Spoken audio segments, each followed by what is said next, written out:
this video, I want to share with you a formula that has literally changed the way I do my prompts. If you've clicked on this video, you've probably seen hundreds just like this one, teaching you different ways to prompt. There's a lot of information out there and it's hard to know exactly what might work. I can only share with you what's worked for us here at our agency. Make sure you stick around for the end of this video because I'll be sharing with you something that I always have by my side, and that's my prompt engineering cheat sheet. Hopefully you'll find some value out of this video. All right, let's get into it.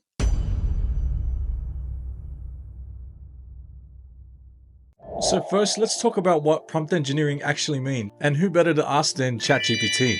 Prompt engineering is the process of designing and refining prompts, input text or queries, to effectively interact with and obtain desired outputs from AI models.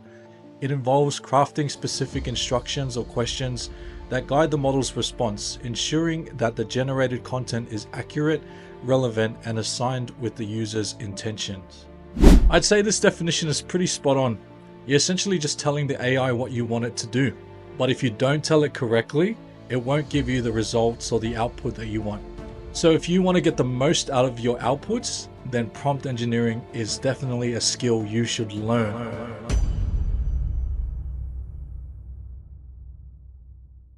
Okay, now let's get into the method. So essentially there are 6 components to this structure: role, task, specifics, context, examples, and notes. You want to make sure that your prompts have all of these headings in there. Best practice is to use what we call markdown formatting. I won't cover that in this video, but it's pretty simple stuff. Okay, so let's break down all the different components. Let's start with the first one, which is role. Role prompting means giving the language model a specific role to play during interactions. This helps the model get into the role, which can improve how well it does later tasks. So here's an example. You are a world-class and highly skilled short-form message writer. You are the Einstein of your field. Now, did you notice how we gave it a role? Instead of just asking it to do something, we essentially want the model to live and breathe the task that we're giving it. Notice how I also said that it's the Einstein of its field? It also really helps if you charm or hype up the model. Now, I know that might sound really funny, but trust me, it works. Next, time to tell the model what we want it to do. We do this by giving it a clear explanation of what we want it to accomplish. Here's an example. Generate a personalized and concise message of less than 200 characters whenever someone gives you the URL of a business website using the following structure only. We want to always begin this section with a verb. For example, generate, construct, write, analyze. We also want this section to be specific and to the point. We don't want it to be too long here. For more complex tasks, it might be useful to use a technique called chain of thought prompting.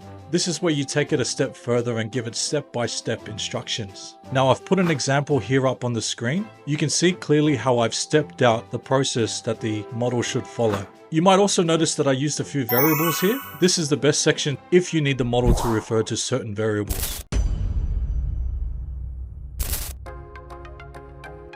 So in the specific section, this is where you can list out the key things that the model should follow in carrying out the task. Using a list format here can make it really easy for you to add things as you refine the prompt. Just remember to always try to keep it concise. That's probably the #1 takeaway with prompting. So here's an example of how you can list out specifics. Make sure you pause the video here so you can have a look. Did you notice the point in the specifics? This task is very important to my business. This is a technique called emotion prompt. Phrases containing emotional stimuli have been shown to improve the prompt dramatically.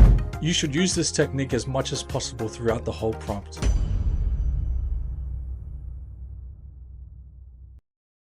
Imagine a coach sitting down his star player, brings out the whiteboard and he writes out the team strategy and what they got to do to win the game. And he explains to this star player exactly how he fits into the team, but not just that, how his role fits into the season. So context is really similar to this. It's about telling the model the environment and the reason for the task. You just need to cover off 3 areas when explaining the context. #1, the context of the business, what it does, the types of services, the customers, etc. #2, the context of the role it plays in the what and where in the process it is being used. And #3, the context of the importance of the task. Remember how we talked about hyping it up? This is another area where you talk about how Its role is essential in making sure that your business flourishes into future generations. Something like that.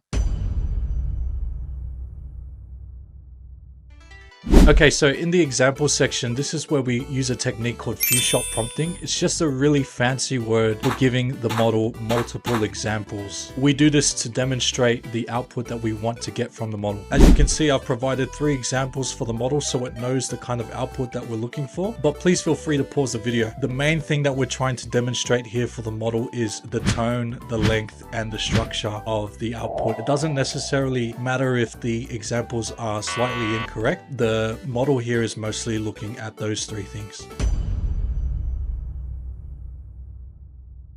So sometimes you can write the best prompt, but the model's just not doing what you want it to do. The notes section is a perfect place for you to make little tweaks. Any fixes or adjustments from testing can be put in this section. Now this leads me onto a very important concept, and it's called the lost in the middle effect. With large language models, there's a key limitation. Language models perform best when key information is placed at the beginning or end. Performance drops significantly when critical details are buried in the middle of a long context. So just keep this in mind when you're writing your prompts. You want to really put the key things at the beginning or the end if they're really important. So here's an example note that I had to use in one of my recent prompts. Please ensure that all messages are 200 characters or less.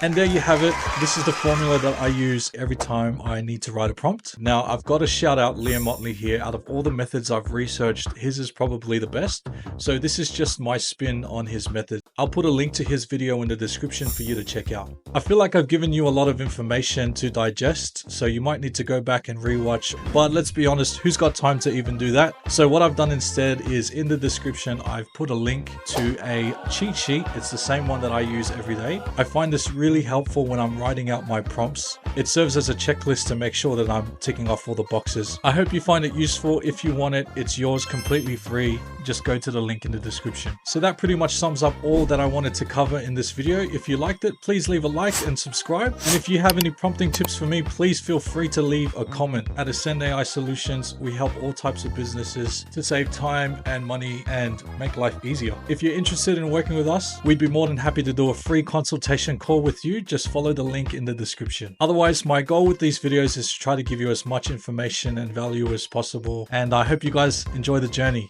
And that's it from me, guys. I'll see you in the next video. Peace.